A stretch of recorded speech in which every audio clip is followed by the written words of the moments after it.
Kekwentuhan kita ha. Sa isang malayong probinsya, may dalawang taong nagngangalang Janine at Jose. Hindi ito ordinaryong love story na napapanood mo palagi. Halika dito, sakay ka na, bilis! Halika na!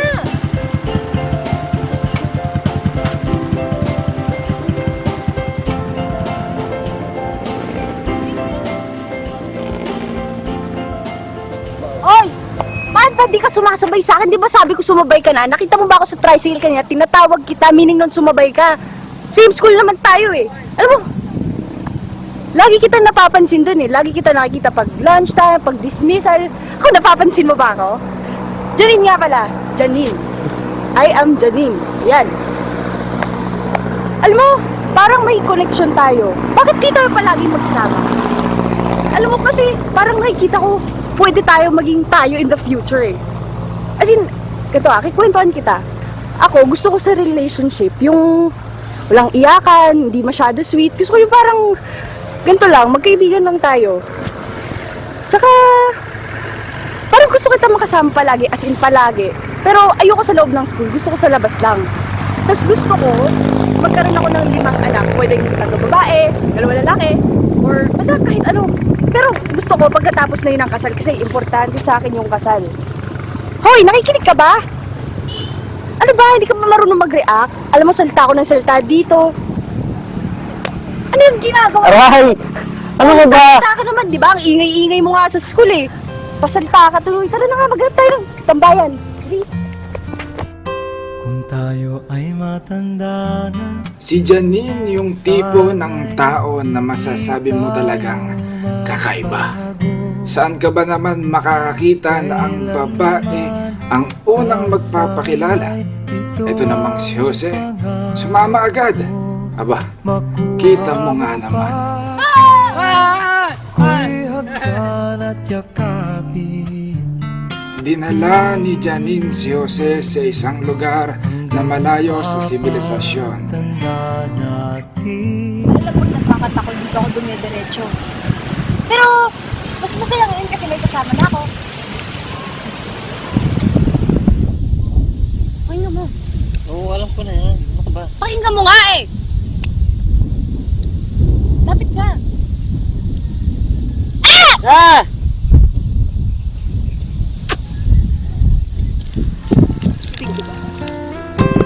Pagdating ng araw, ang iyong buhok ay Katapos sa eskwelahan, lagi na silang nagsasama. sabay. Hindi mo nga maintindihan si Jose na kahit di niya naiintindihan si Janine, sunod lang siya ng sunod. Dahan-dahan nagiging komportable sila sa isa't isa.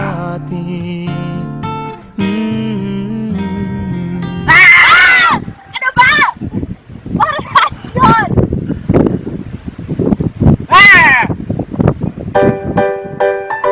Para bang nahawa na rin si Jose sa kaibahan ni Janine. Kasama na siya sa pagliban sa klase. Teka, huwag niyong gagawin ito mga bata. Ito lang kasi ang nasa script.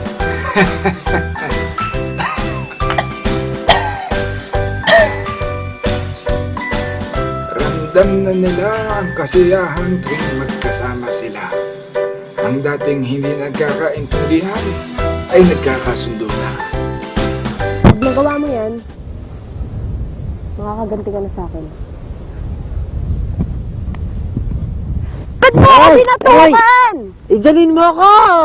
Aray ko! Bakit? Ginagawa mo ah. Wala pa nga eh. Bibigay ko pa lang instruction sa'yo eh. Nakikita mo yan? Pangalan ko yan. 9. Janine. Okay. Ngayon, may 6 na sticks dyan. Pag nagtanggal ka ng 3, dapat 9 pa din siya. Magtatanggal ako ng 3 pero 9 pa din siya. Oo. 9 yan, di ba? Pwede ko siyang baguhin ng arrangement. Hindi mo pwedeng baguhin ang arrangement basta magtatanggal ka lang ng 3. Tapos 9 pa din siya. 9 pa din siya. 2, 1, 2, 3.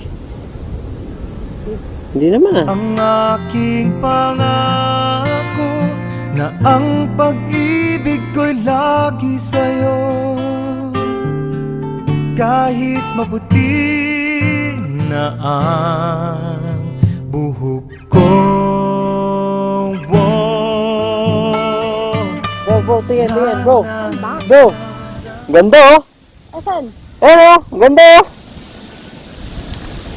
Gusto mo ba ako? Ha? Gusto mo ba ako? Gusto mo? Hindi na tinatanong yan. Gusto mo ko. Kasi gusto kita. Siyempre, magiging gusto mo ko kasi gano'n naman yan usually eh. Pag gusto mo siya, gusto ka rin niya. Gusto mo ko. Kung tatawa-tawa dyan. Ano yun? Aray! Ang dami lang kapatid mo! Hoy, ba't di mo ako tinutulungan? May langgam dito eh! Ano natin yung tinindi mo dyan? Bakit ko ano eh? Sabi ko, patayin mo yung langgam! Ba't di mo pinapatay? Kinakagat tuloy ako! Gusto naman ako kumagat.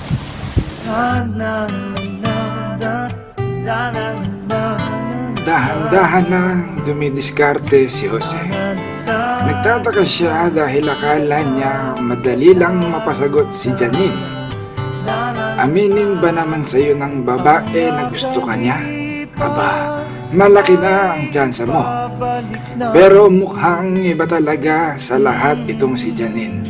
Matapang, matigas ang puso, masyadong dominante. Tutuan mo ako, bro. Bilis, naboboard na ako. Ayoko nga! Uy!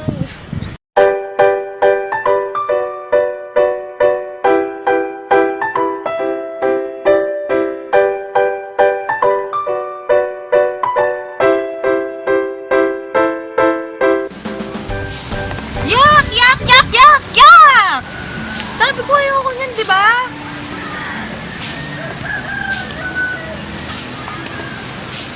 Ew! Sabi ko, di ba? Ayoko ng mga mashi.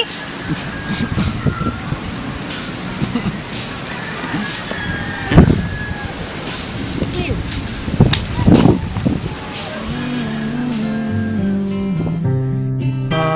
Ipapaalala ko sa'yo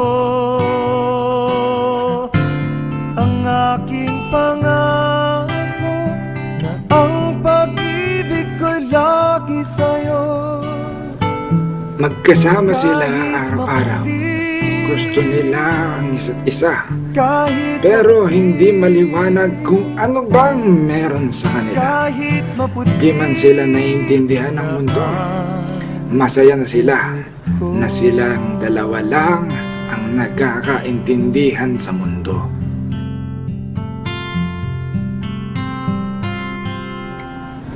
Hanggang isang araw, Bro. Alis na ako. Ang kakadating pa lang natin, aalis ka na agad. Pwede ba mamaya na lang? Aray ko, ang sakit na na. Hindi kasi ngayon eh. Kailan? Kailan ka aalis? Sama Jose! Sama Jose! Hindi pwede sumama si Jose kay Janine. Kasi pupunta na ako sa Manila.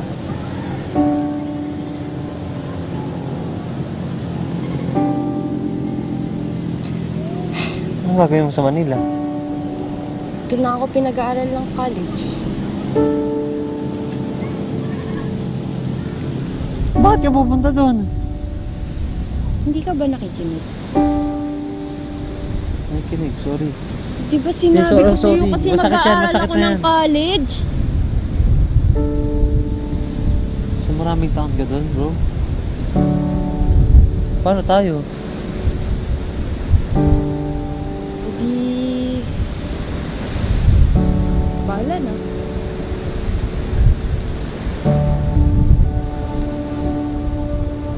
Ganun lang? Oo. Pupunta ka dito palagi. Pero... mag-isa ka na lang. Pero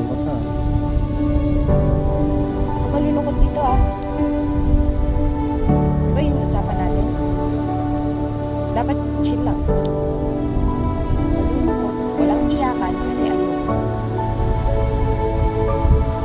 Ay, kinig ka ba? Tara. Okay na yan. Ay, bag ko ah. Nagulat si Jose sa mga pangyayari. Sa sobrang lungkot nito, ay di niya nakayanan ng gabing umuwi sila. Kaya naman agad niyang itinakas si Janine sa bahay nila at dinala sa lagi nilang pinupuntahan.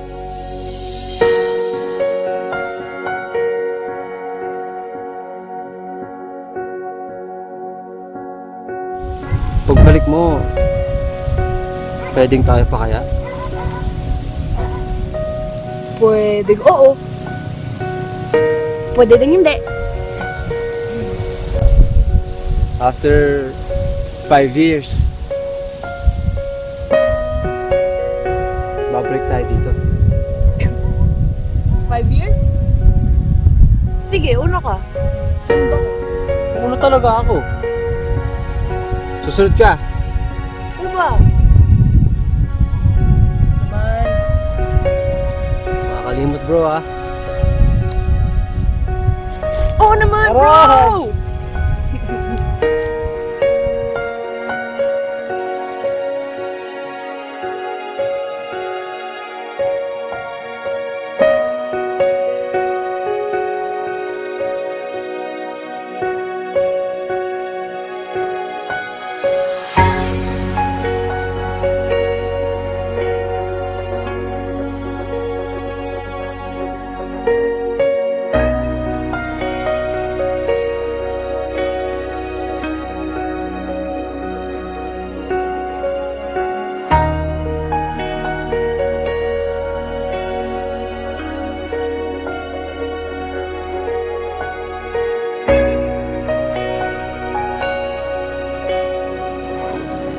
Lumipas ang mga araw, buwan at taon.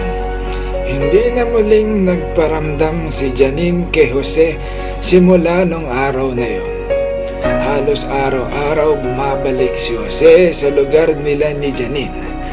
Inaalala lahat ng masasayang pangyayari kasama si Janine. Lahat ng bagay ay namimiss ni Jose. Ang unang pagkakakilala, kahit ang unang batok. Hindi man lang alam ni Jose kung anong meron sa kanilang dalawa. Nagmahalan kaya sila? Naging sila ba? May babalik pa kaya? Nang malulungkot, walang iyakan kasi ayoko. Minsan sa buhay natin may mga bagay na walang kasagutan. Di natin may intindihan pero alam ng puso ang tunay na nararamdaman. Mapaglaro ang tadhana. Ang masayang alaala ay naiiwan sa puso at isip panghabang buhay.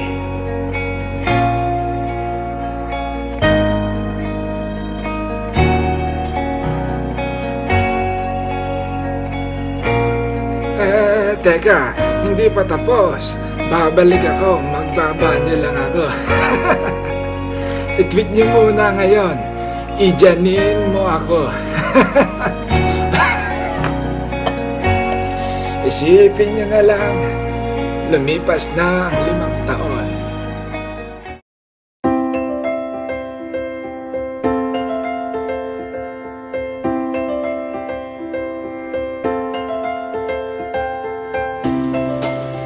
Bumalik si Janine sa lagi nilang tagpuan.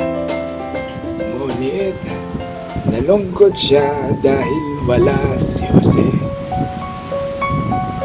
Hoy! Nandiyan ka pala!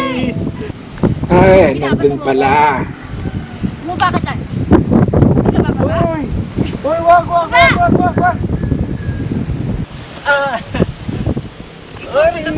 Sorry. May boyfriend ka na?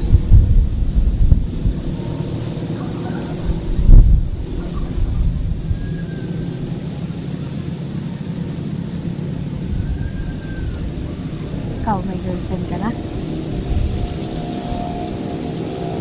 Meron.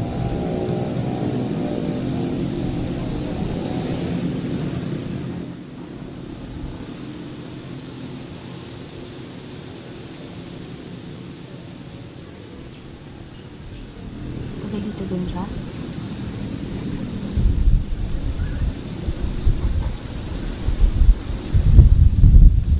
Tinatanong kita. Ganda oh! Ganda! Sinabi mo na yan dati. Sino girlfriend ko? Sino? Sino boyfriend mo? Gusto mo makita? Yes! Gusto kong makita.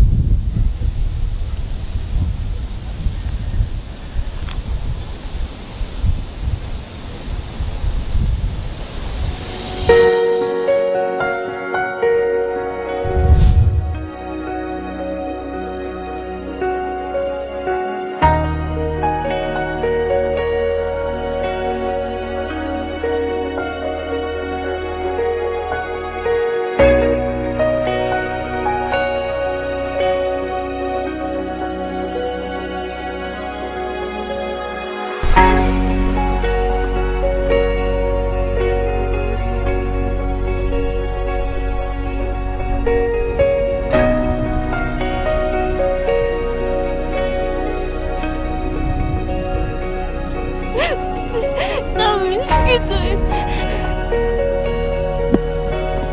Dito ka na ba for good? Hindi. Aalis din ako bukas.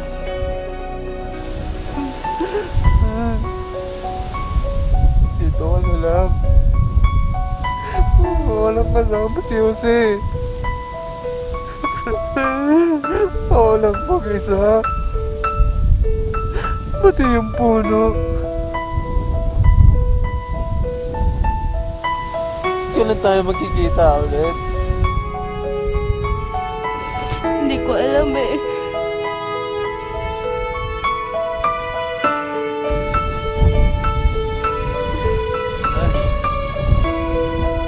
Pinanghawakan ng dalawa ang pangako sa isa't isa. Teka, hindi naman sila nangako ah. Kahit hindi sila magkasama, walang formal na usapan, sapat na ang masasayang alaala ng dalawang taong nagkakaintindihan kahit hindi naiintindihan ng karamihan. Ang pag-ibig nga naman, lahat hahamakin, kahit ang pusong bato ay kayang gawing pusong mamon. Gusto ko tuloy lumamon ng hamon na, pero bawal sa akin, maha-high blood ako. Ang taong normal, kayang gawing abnormal. Ang abnormal, kayang gawing normal.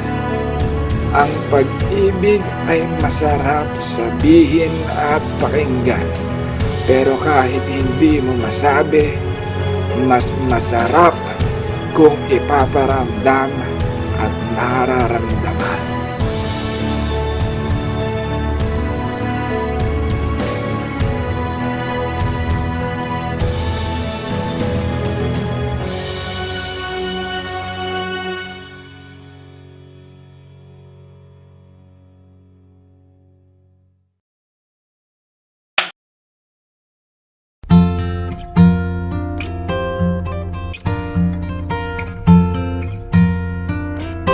Kung tayo ay matanda na, sana'y Lolo Jose, alam ko na! tayo magbago.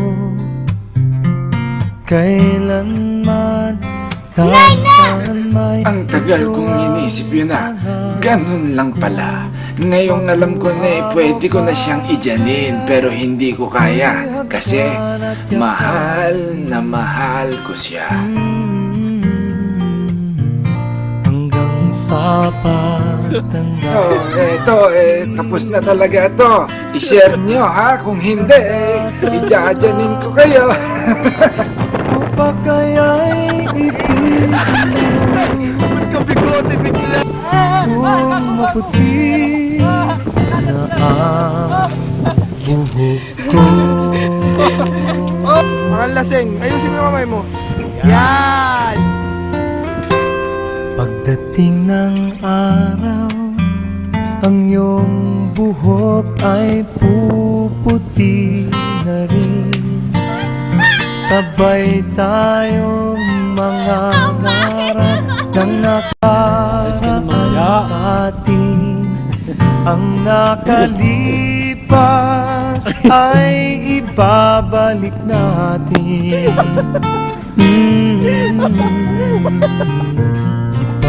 Ipapaalala ko sa'yo Ano ba? ang aking pangarap.